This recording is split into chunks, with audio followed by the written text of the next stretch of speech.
A Swift Kicking Ass, episode 51. All big changes start with a swift kick in the ass. Join the journey of lifelong friends, John Curren and Tom Stewart, as they make conventional thought bend over and take a boot to the keister. Warning, listeners may notice a force equal to or greater than needed to get your ass moving. A swift kick in the ass, living life on your terms. Welcome, I'm Tom Stewart, and I'm joined with my lifelong childhood friend, John Curren. And today's episode is about Don't Fear the Reaper, which, of course, John, is death. Welcome to the show, man. Thanks. I mean, how do you take how do you follow up with a statement like, we're going to talk about death? It's hard to follow up on that one. It's either that or we're really going to talk about Blue Oyster Cult's song, Don't Fear the Reaper, the whole episode, but that would really suck. Yeah, I just don't know how much, we could get out of that one. Death is a touchy subject. I mean, it's emotional, it's painful, but it's something that we all must face, each and every one of us. Want you to, no matter where you are, hopefully you're in a quiet place, but I'd like you to just imagine something for a minute. Hopefully you're in a quiet place and you can really think about this. Think about, imagine yourself in a church at a funeral, and you're in the line and you're in the procession that's walking up to the casket to say, your last, your parting words or whatever you do whenever you see a corpse. I kind of freak out when I do. It's kind of unsettling.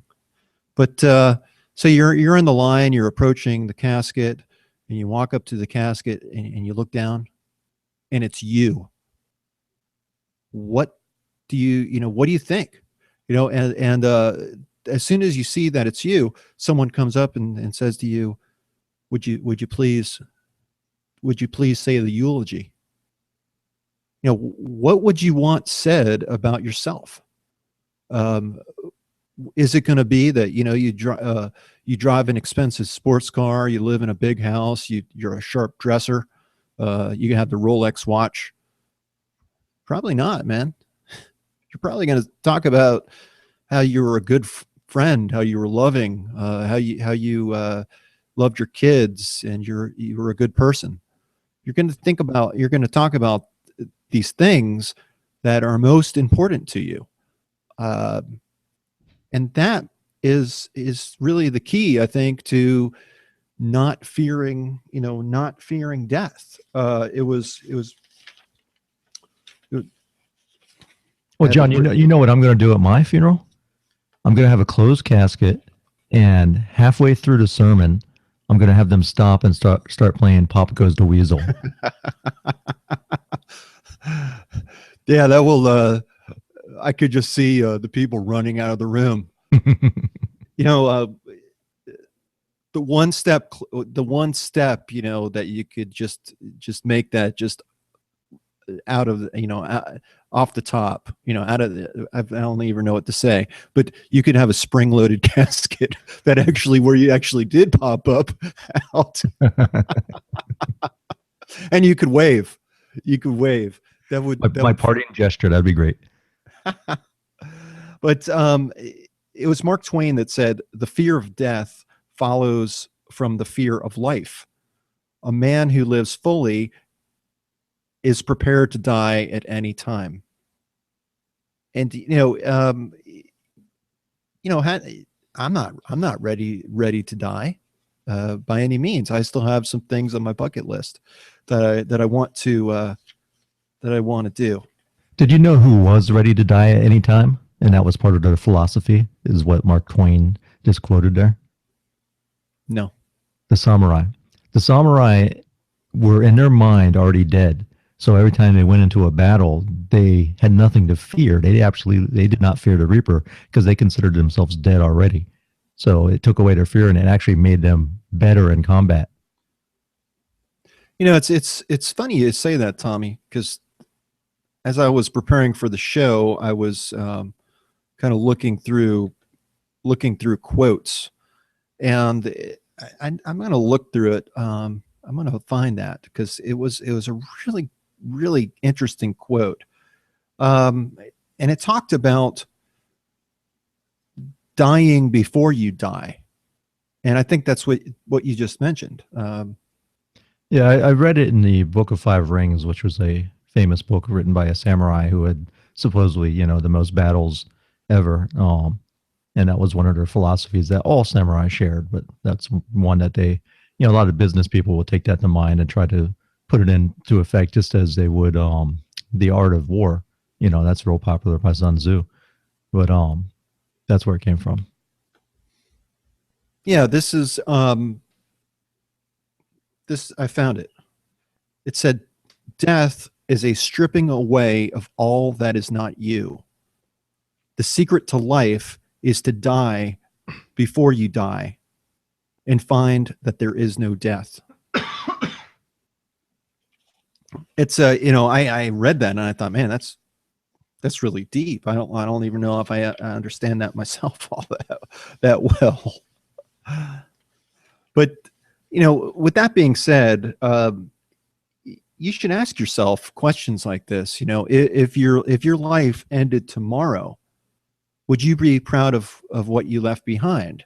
And my greatest example of this is I had a good friend in college. Her name was Kimberly Bergalis.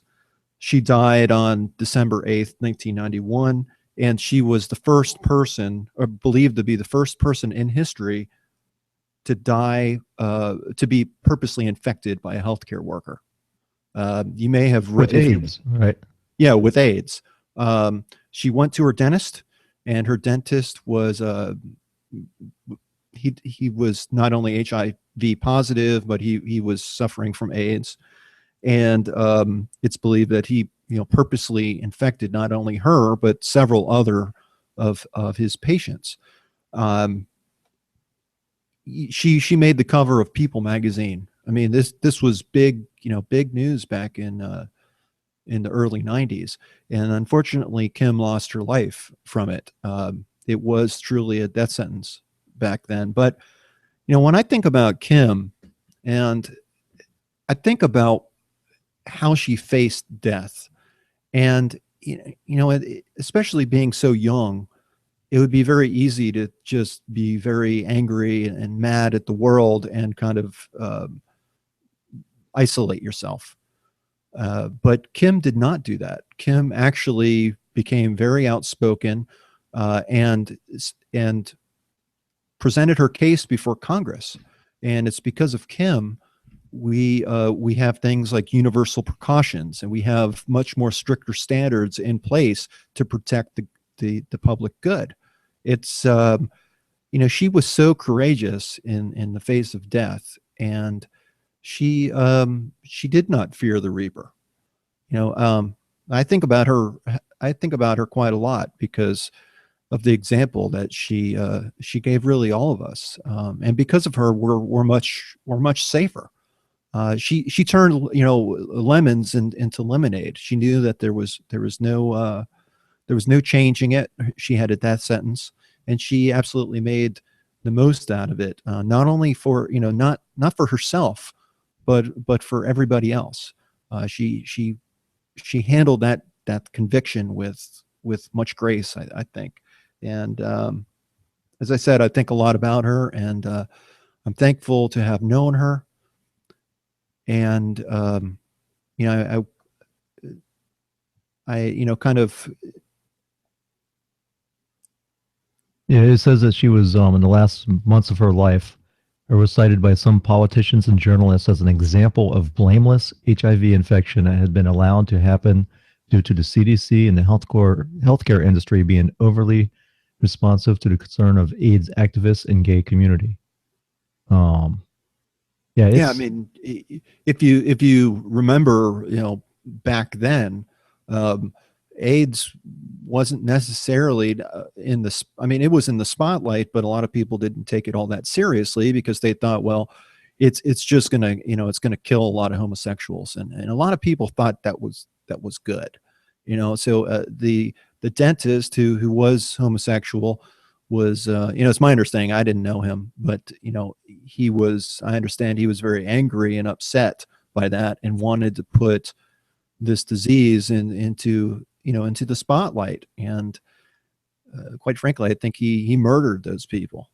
Absolutely. It even says here that she had no sexual history and was a chaste woman of 23 and wanted to wait till marriage. So I mean, yeah, she didn't. It's horrific. He's a murderer without a doubt. And I know that there's I know there was back there, and there was a lot of controversy, and said that she was not chaste, she was not a virgin, and I knew Kim, and I know that she was, and in fact I know that she, I had a big crush on her actually, and she always turned me down on my dates.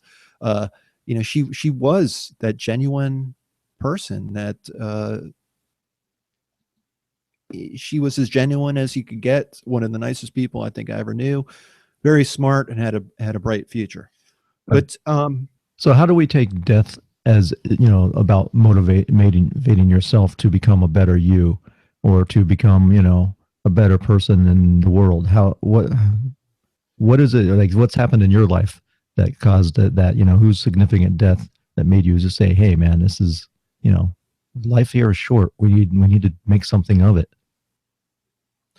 Yeah, well, this show is not about you and me. I think we both have experiences. Our fathers died, and I know that both impacted the way we view the world.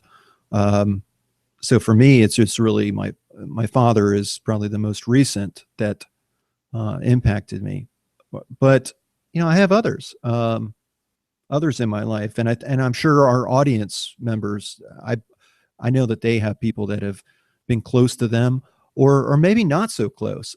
I think that for who the bell tolls, it tolls for all of us, and we can learn from death. I think that's how we move beyond this. When we lose someone of significance, we all grieve. And we grieve, we can also grieve from job loss, ending a relationship, a change of health status, if you become very ill. But we can also grieve for our loss of freedom, and the terrorist attacks, and the way the world seems to be nowadays. It seems like such a horrible place. That can impact us and impact our emotions. But the truth of the matter is that good and evil have always existed. Natural disasters have always happened. People are good and bad, and that has not changed. The world does not change with the death of one person, but it sure seems like it does. It sure seems like the world is going, to hell in a handbasket when something horrific happens. But the truth of the matter is, it doesn't change at all. What changes is our perception, and I think therein lies the key to addressing, facing death in our own way, is recognize what's important to you in life. Go back to the beginning of this episode where I mentioned, you're at your own funeral and you have to give a eulogy about yourself. What do you want said about yourself? Therein lies your priorities. That's what I think you should focus on, because that's what's truly important. I always like to quote Master Yoda, and he says, death is a natural part of life. Rejoice for those who transform into the force or the afterlife. Mourn them do not, miss them do not. Attachment leads to jealousy, the shadow of greed, that is. Yeah, I think. So is it selfish? Is it selfish to mourn, like when someone passes away? I know Star Wars is only a movie, and Yoda is just a fictional Muppet. But it's wise words. Is it greedy for us to mourn for someone passing? Well, before I say whether it's greedy or not, I think that recognizing the truth that that's just a movie, and you said what, a Muppet-like character. He is a Muppet. He was voiced by, wasn't he voiced originally by Jim Henson? or no, not Henson. One of the other Muppet guys, Oz, I think was his name. But Yeah, well, what I was saying is accepting that it's just a movie and that's just a Muppet-like character. That's the first step yeah, towards recovery, Frank Tom. Oz. It's the same guy that voices Miss Piggy, for God's sake. Wisdom from Miss Piggy. um, but everyone looks at death in a different way, in their own unique way. And no, I don't think it's greedy. I think I think that we all need to mourn in our own way, and eventually face that and deal with that. After Kim died, I'd be just quite honest with you on this, probably a little bit more honest than I really like to be, but I'm not necessarily a religious guy, um, but I was raised as a Catholic, and I view myself as a Catholic, although I don't agree with everything. But after Kim died, I became very angry at God. How could God take away such a wonderful person? How could He curse Kim with this fate? And it took me a really, really long time to deal with that. And I eventually came to terms with it, just recognizing that God has a bigger plan in store. And she was part of that plan. And yes, her life was taken early on, and she was robbed of this life. But a lot of good came out of her death, and that must have been part of the plan. I think there are certain things that we can't understand, and we need to let things go. But we have the past, and in our memory, we have the past, and we should think about the past and learn from it. But we really just have the future. I mean, we don't have the future. We have the here and now. The future is just in our imagination. It's in our minds. It doesn't exist just yet. So I think here is a call to action to remember that and to live in the here and now. Have hope for the future. Plan for the future. Try, stop being complacent about your life and take more of an active role. Stop being passive. That's what we can learn from someone's death, is that your life can be taken away from you right now. I mean, something could happen, and it could happen during this show. Who knows? Yeah, but you can't live your life. I was drinking some water a few minutes ago, and I started gagging. And I was like, normally I have like a little cough switch hooked up to my mic where I can press it. The day I was lazy, I was like, I'm not going to hook it up. I never use it. And today I felt like I needed it because I was like, my God, I'm choking. Would it be ironic if I sit there and keel over on this podcast? And that's terrible, because I'd have like a window into that through the webcam. And I'd be like, Tom? You would think I was just screwing around with you. I would think that the show would just go on, though. I'd probably just keep talking. John keeps on talking. Sometimes we'll be talking on the phone and I get disconnected. I know John's sitting there talking while I'm trying to call back into him, and he's still carrying on his conversation.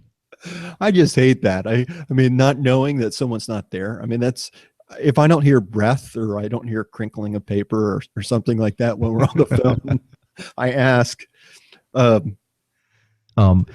I had a good friend, my friend Ernesto. He was my mentor as far as broadcast engineering, and he came down with bladder cancer, and eventually it spread, and he went through the whole battle with chemo, and where it would be completely gone, and then it would come back. And as I was with him, I always thought that we would have more time, because I remember there was lots of things that, he was a master at transmitters and transmitter sites, and we had this old AM that had been built in the 40s, and like no one knew, nothing was documented, and it was old technology. And he used to tell me, he goes, Tom, when I die, there's going to be a problem because everything's up here, and he pointed to his head. And I was like, Ernesto, well, maybe I'll bring in my video camera and we'll start going over some of this stuff and you can document it, right? Well, I always put that off thinking I had more time, and because I remember him saying one day to me, he goes, it was after chemo and he had to go, we were working, he had to go lay down one day. So I made like a little area in one of the studios with some foam that we put on the walls in order to absorb sound. And he looks at me and he goes, when is it? No, when am I just existing rather than living? He got to that point where I think he was ready to die. And I swear to God, it was about a month after that he was gone. And I in my head I thought I had more time because he called me. I was on vacation one time. I was camping. It was actually this around the same time I just got back from my annual camping that I do every year, every month, every year in January on Martin Luther King Day. And so Ernesto called me. He goes, Tom, I'm in the hospital, but I must see you today. I'm going to die today. And I was like, Ernesto, man, you're not going to die today. He goes, no, I must see you. I got to see you. And I said, look, I'll be back tomorrow. I'll come see you, you know. And when you know it, that was the last sane conversation I had with him. Because when I went to the hospital, he was so doped up on morphine, he just kept on sitting up in his bed saying, Mombi. That was the radio station that I worked for. And I said, Ernesto, whatever it is, whatever you got to tell me, don't worry about it. I'll figure it out. Never did figure out what the heck he was going to tell me. But, it's just like I kept on thinking I had more time. And you really don't. I mean, in an instant, they can be gone. And that was something I knew was coming up. But I really still thought, this is a strong guy, man. He would do chemo and come in and work that same day and be like an ox. He'd be pulling stuff, lifting that stuff up. And, it's just, you take that for granted. Yeah, I have I feel exactly the same way with my dad. Now, he died of Lou Gehrig's disease, or ALS, and we knew that we knew what the prognosis was. We knew it was terminal illness, and we also knew that the type of ALS that he had was the more aggressive type, and that we had 2.5 to 3 years. But we knew that that was an average, and we expected more because my dad was not an average person. He was never, not that there was nothing average about him, and he was very strong, as you said. I remember going down to Florida, kind of help out, and here he is, with a feeding tube and everything, and he's got a pickaxe, and he's swinging this heavy pickaxe at these roots, and trying to clear out these roots in the ground. I was like, Dad, I was like, let me do that, and he got really mad at me for trying to take away his pickaxe. I thought he was going to rip his feeding tube or do some harm, but I always thought we'd have more time, and we didn't. And that's a regret I now have to live with. But you just have to be thankful for the time that you have, and that's not something you could change. One of my good friends, Brian, he's one of my best friends. I've known him for 30 years, and he lost his father and his brother within a year and a half of each other. Now, his mother and father were divorced. His father raised him, and he was very close to his dad. And his dad died in a car accident.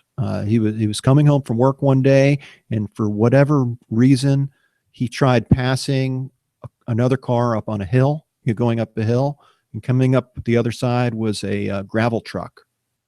And you know how heavy a big truck full of gravel would be. His dad got into the other lane almost in time, but his bumper, the back bumper of his pickup truck, hit the truck, and it spun him into a ditch, and it set the truck on fire, and he died instantly. A year and a half later, his only brother died. Brett was so full of life, and even though he died young, probably about, I think he was 22 years old, there was never a picture of him where he didn't have a smile on his face, and he wasn't doing something just like something that very few people do. Like he went out to Montana to a dude ranch. He always had a smile on his face, and the memories I have of him are just so great. I have some great stories about him. And even though he died young, he lived a full life.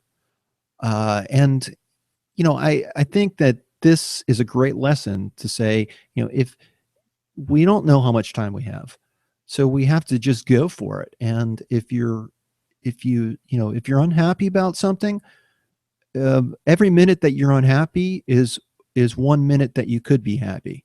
The choice is really up to you. Yeah, there's things in our life that suck, and we have to address them and live through them. But doesn't mean that we have to just passively take it. We can fight against that and fight for what we want out of life. And if you do that throughout your life, I think you'll have less regrets in the end. It's this being a podcast, there was a famous podcaster that passed away not too long ago, a couple months ago. His name was Scott Densmore, and he has a Live Your Legend. He has a website, and he had like a community where you could join his course and stuff like that. But this guy died living his legend. He was one of those young millennial guys that, took life by the horns and went out and did all kinds of, you know, adventurous stuff. And he actually died on Mount Kilimanjaro from falling rocks. So, I mean, he was out living his legend, doing something adventurous, climbing mountains, and, he passed away doing what he loved. But I know probably some of our listeners probably are familiar with him and probably have listened to his podcast. Yeah, it's really funny, Tommy, that I mean his death is not funny. But what's funny is that before we started doing our podcast and we were looking, doing a lot of research on blogs, I remember this one blog that I came across, and it was about living life on your own terms. And that concept really got this podcast off the ground for us. And what I remember about that blog is that it ended. And the last passage that the guy wrote was that said, I'm tired of just sitting here and writing about life. I'm ending my blog because I'm going to actually go out and live life now. I basically done all I can, and now it's time for me to live my life. And from that moment, I knew that I wanted our take on this to be different. And I think that both you and I, we both have full lives.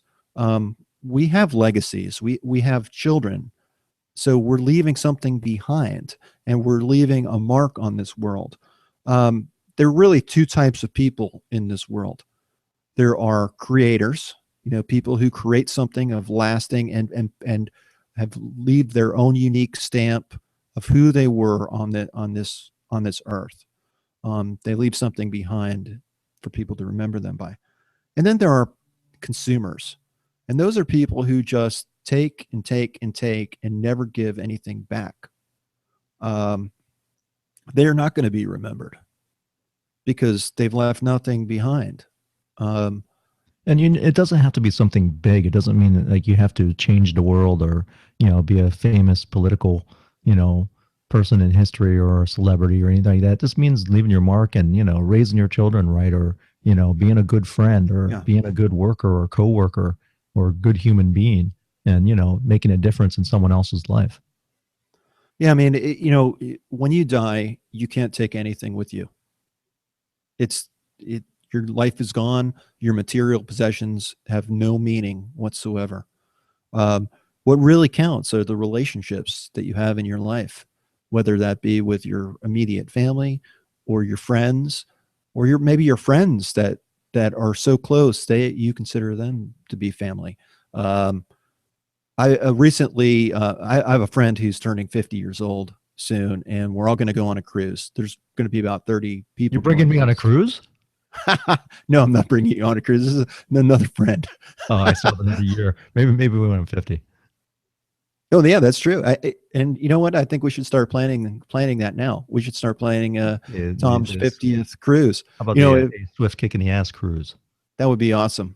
That would be awesome. I would love that. But I'm putting together all these videotapes that we have from college. These are 30-year-old videotapes, and yes, we were young and stupid in these, but as I'm going through and looking at them, it's just a reminder of how blessed I am and how thankful I am to have these people in my life who are like my brothers. There's so much love in those tapes, and we've gone through so much. But there's a group of us that there were 7 guys originally who were all like like brothers. Only one has slipped away. So the six that still stay in touch, who have been in touch with each other for 30 years, we're all going to be going on this cruise. And man, that just, that's awesome. When you look at a video or a photograph, it can take you back into that time. And when you're looking at a photograph or a video where someone is dead and is gone, it really does change the meaning of that. So I think that's something else that you can do. You can write a journal, write your thoughts. You could take videotape, you can take photographs, leave something behind for people to remember you by and know you better through that. I've told this story before on a Swift Kicking Ass, but obviously not everyone listens to every episode.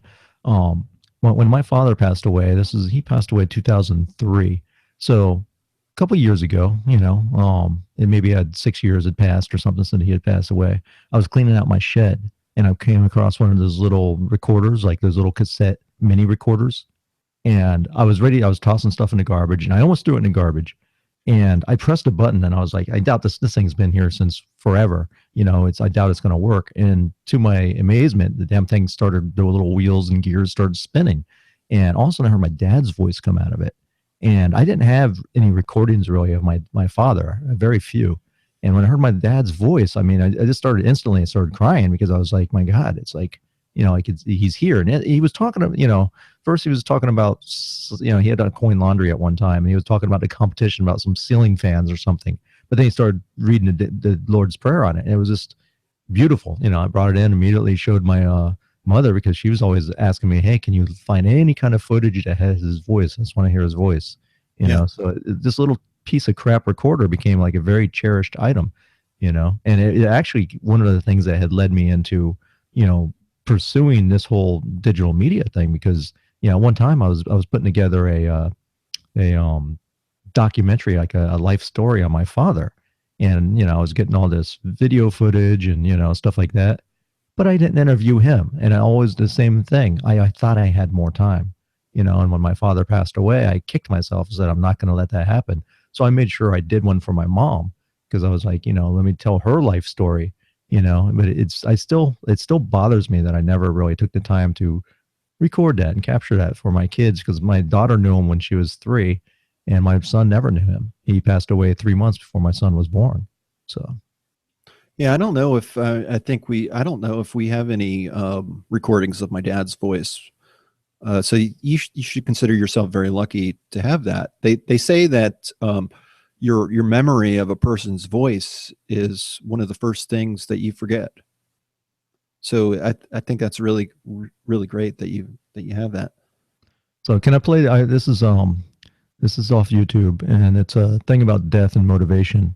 But I just found it interesting. I'm just going to play you like a minute or two, and see what you think. Okay, this is by the Mulligan Brothers, by the way. They do these motivational films on YouTube, and they take movie clips and put it to, great speeches or great motivators. So it's very inspirational. Take a listen. Last August, I was told that in all likelihood I had 3 to 6 months left to live. No one wants to die. Even people who want to go to heaven don't want to die to get there. And yet, death is the destination we all share. No one has ever escaped it. We don't get this again.